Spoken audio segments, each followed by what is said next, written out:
नमस्कार, प्रणाम। आप सभी का स्वागत है फिर से एक बार हमारे शो बदलता समाज में, जिसके माध्यम से फिर से हम आप लोगों को एक नई कहानी दिखाएंगे।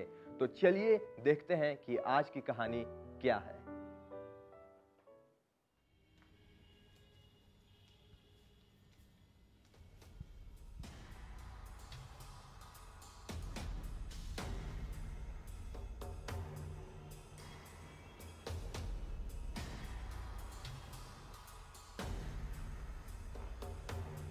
क्या देवर जी, क्या पढ़ाई हो रही है?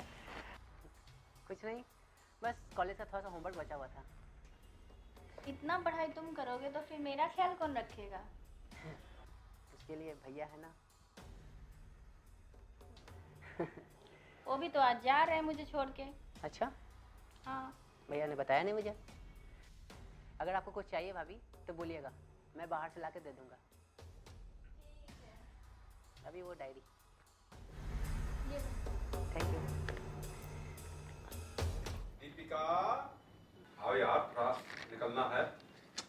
आ रही हूँ भैया, तुम्हारे बुला रहे हैं, मैं आ रही हूँ। जी भाभी।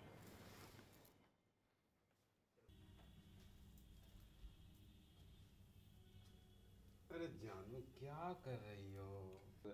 आप छोड़ के जा रहे हो ना, अभी शादी के 10 दिन नहीं हुए और आप मुझे छोड़ के जा रहे हो।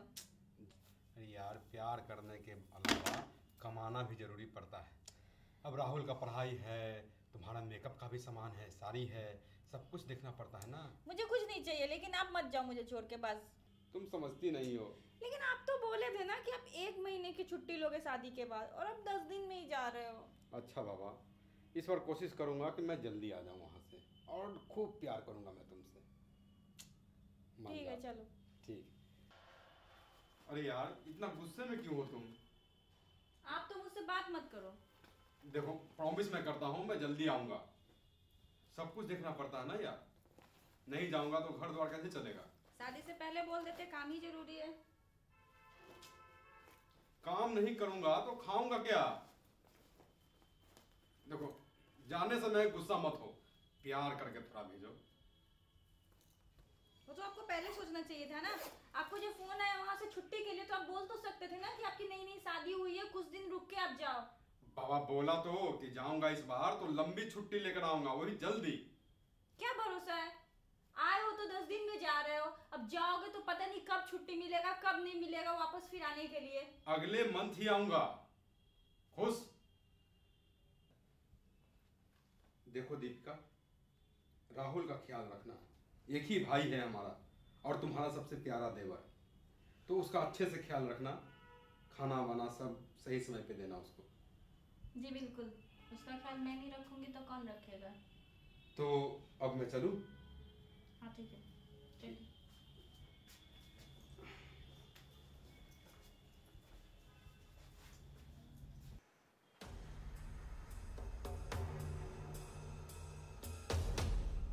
देवर जी, अरे ओ देवर जी। आपने बुलाया भाभी? हाँ बैठ, कुछ नहीं, हमारे पास भी तो बैठो। बोलिए, क्या काम है? वैसे क्या कर रहे थे? ओ, कॉलेज की तैयारी। जब देखो तब बुक में लगे रहते हो। अभी टेस्ट आने वाला भाभी, आपको तो पता ही है ना।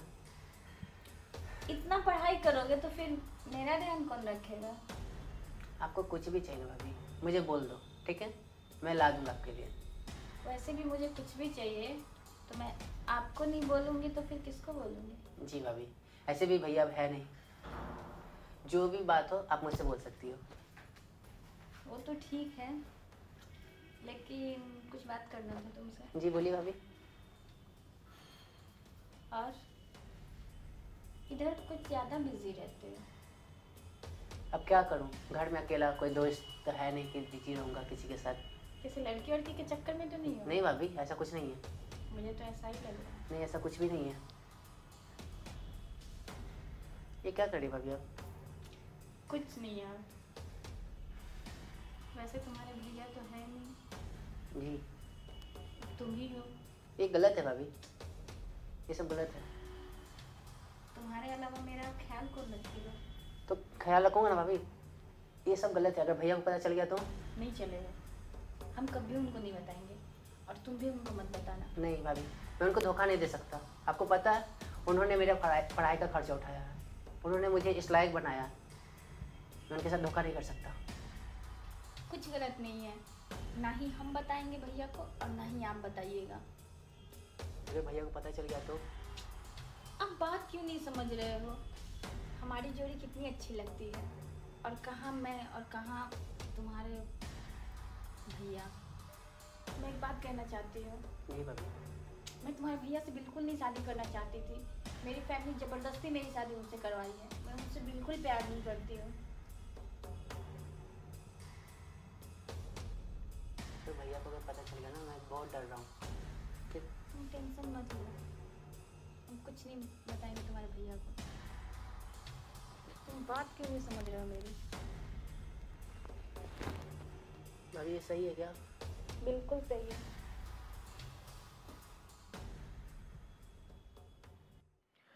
हर इंसान बुरा नहीं होता, हर इंसान का दिल बुरा नहीं होता। बुझ जाते हैं कभी दिए भी तेल की कमी से, हर बार कसूर हवा का नहीं होता। कुछ ऐसा ही यहाँ भी हुआ।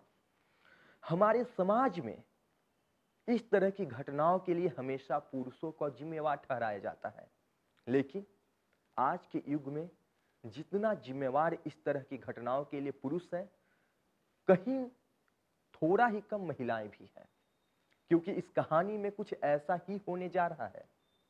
तो चलिए देखते हैं कि आखिरकार ये कहानी कौन सी मोड़ लेती है।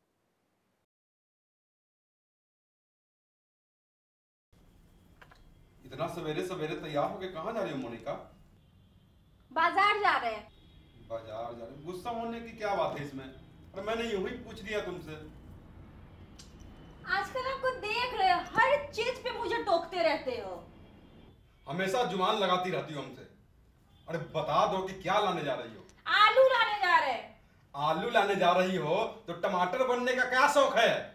कहीं निकलते हो उससे पहले चिल्लाते हो, कहीं से आते हैं उससे पहले चिल्लाते रहते हो, तो सर पे मेरे बैठे हुए हो।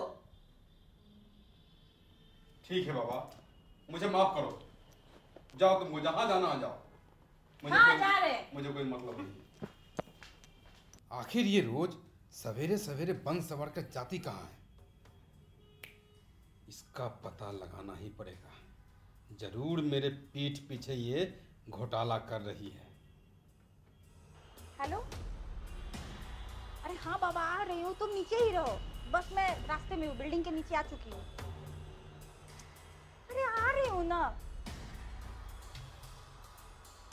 हाँ हाँ, बस बस 2 मिनट में मैं पहुँच जाऊंगी तुम्हारे पास। ठीक है बस बस बस आ रही हूँ। कहाँ रह गई थी? अरे कब से वेट कर रहा था, तुम्हें पता है? अच्छी भाल। अरे यार, वो मेरा पति आजकल इतना शक करने लगा मेरे ऊपर। थोड़ा बिल्डिंग के नीचे भी आते हैं तो वो चिल्लाने लगते हैं मुझ पे, कहाँ जा रही हो, क्या कर रही हो। बहुत मुश्किल से आए हैं। तो जब पति रखना था तो मुझसे प्यार ही क्यों की? अब वो भी मेरे पे चिल्ला रहा है, तुम भी चिल्ला रहे हो। पता है अभी तुम्हें पकड़ी गई थी, और तुम्हें कितनी बार बोला मुझे फोन मत किया करो, जब टाइम मिलेगा तो हम ही कर लिया करेंगे। मैं नहीं रह पाता तुम्हारे बिना, इसलिए कॉल करता हूँ। अच्छा बोलो, कहाँ जाना है? वहीं चलते हैं ना। बैठो।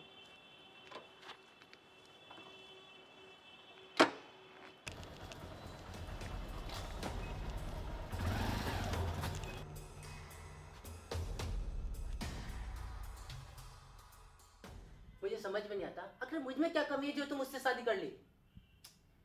एक ही तो प्रॉब्लम है, तुम कल भी काम नहीं करते थे और आज भी नहीं करते हो। उसके धन दौलत की वजह से मुझे उसके पास रहना पड़ता है। ये ऐसो आराम जो भी है हमारे पास, सब उसके पैसे की वजह से है। देखो, मैं ये सब चीज़ कमा सकता हूँ अब, ठीक है? थोड़ा वेट करो, मैं अब तुमसे दूर नहीं रह सकता। दूर तो मैं भी तुमसे नहीं रह सकती हूँ, लेकिन क्या करूँ, मेरी मजबूरी है।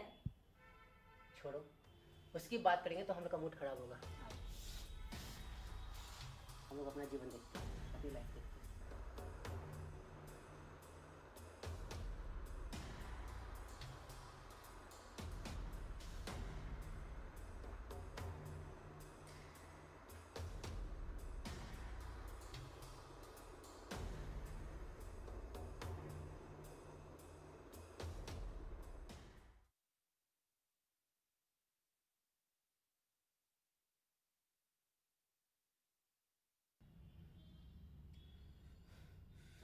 मोबाइल भी स्विच ऑफ की हुई है।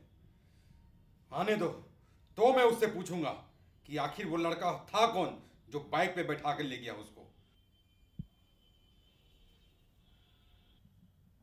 तो आ गई महारानी आप? हाँ। अच्छा, तो ये भी बता दीजिए कि कहाँ गई थी? अरे आपको बताया तो थे कि हम बाजार गए थे। ओ, बाजार गई थी। मैं सब जानता हूं तुम किसके साथ गई थी और कहां गई थी। वो बाइक पर बैठाकर कौन ले गया था तुमको? शादी से पहले भी तुम्हारा यही लक्षण था और आज भी यही लक्षण है। तुम अभी के अभी मेरे घर से निकलो। तुमको यहां रहने की कोई जरूरत नहीं है। जाओ यहां से। हमको समझाती है मैं बाजार गई थी। तो आप लोगों ने देखा कि किस तरह से एक भाभी अपनी देवर के साथ। ये कहानी सिर्फ इस शो की नहीं है। हम लोग आए दिन समाचार के माध्यम से इस तरह की घटनाओं से अवगत होते रहते हैं। तो सावधान हो जाइए कि कहीं आपके आसपास भी तो ऐसी घटनाएं नहीं हो रही है। चलिए, मैं तो फिर से मिलूंगा एक नए एपिसोड के साथ, जिसमें मैं आप लोगों को फिर से अपने इस नए समाज में हो रहे इन अनैतिक बदलावों के बारे में बताऊंगा। तब तक के लिए आप सभी का नमस्कार।